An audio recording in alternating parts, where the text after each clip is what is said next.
زرعی زمین پر ہاؤسنگ سوسائٹیاں نہ بنائی جائیں، اسموک پر کم از کم 10 سال کی پالیسی بنانی چاہیے۔ لاہور ہائی کورٹ کے جسٹس شاہد کریم نے اسموک کے تدارک کے لیے دائر درخواستوں پر سماعت کی اور اس موقع پر ایڈوکیٹ جنرل پنجاب خالد اسحاق عدالت میں پیش ہوئے۔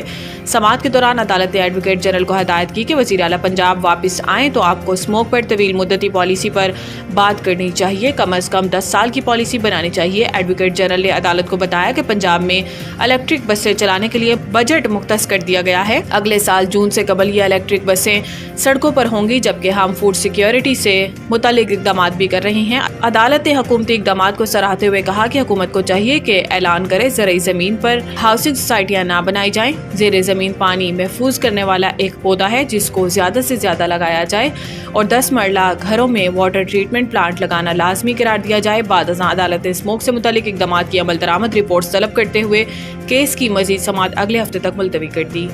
پی ایس ایکس میں کاروبار کا مثبت آغاز، انڈیکس میں 400 پوائنٹس کا اضافہ۔ کراچی پاکستان اسٹاک ایکسچینج میں کاروبار کا مثبت رجحان جاری ہے۔ کاروباری ہفتے کے آخری روز اسٹاک ایکسچینج میں کاروبار کا مثبت آغاز دیکھنے کو ملا اور 100 انڈیکس میں 405 پوائنٹس کا اضافہ ہوا۔ پاکستان اسٹاک ایکسچینج کا 100 انڈیکس کاروبار کے آغاز پر 94,596 کی سطح پر پہنچ گیا، جبکہ انڈیکس کی نئی بلند ترین سطح 94,685 رہی۔ واضح ہے کہ گزشتہ کچھ عرصے سے پاکستان اسٹاک ایکسچینج میں کاروبار کا مثبت رجحان دیکھنے کو مل رہا ہے اور اس دوران 100 انڈیکس کئی بار نئی بلندی کو چھو چکا ہے۔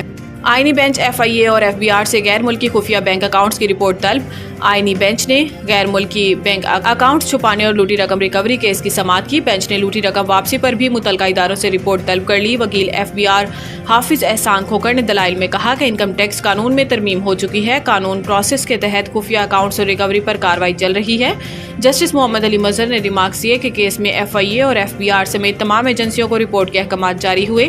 وکیل ایف بی آر حافظ احسان کھوکھر نے کہا کہ یہ معاملہ ایف بی آر اور ایف آئی اے کا ہے، ایجنسیوں کا اس معاملے سے کوئی تعلق نہیں۔ جسٹس محمد علی مظہر نے کہا کہ کیس کو ختم کرنا ہے تو رپورٹ دے دیں۔ بینچ نے التوا درخواست پر کیس کی سماعت 2 ہفتوں کے لیے ملتوی کر دی۔ صدر زرداری پر عمران خان کو قتل کرنے کی سازش کا الزام، شیخ رشید مقدمے سے بری۔ ڈسٹرکٹ کورٹ اسلام آباد کے جوڈیشل مجسٹریٹ یاسر محمود نے بریت کی درخواست منظور کر لی۔ شیخ رشید کے خلاف تھانہ اپارہ میں مقدمہ درج تھا۔ مقدمہ پاکستان پیپلز پارٹی کے راولپنڈی ڈویژن کے نائب صدر کی مدعیت میں گزشتہ سال فروری میں درج کیا گیا تھا۔ کچہری کے باہر میڈیا سے گفتگو میں شیخ رشید احمد کا کہنا تھا کہ آج اللہ تعالیٰ کی مدد سے یاسر محمود کی عدالت سے بری ہوا ہوں۔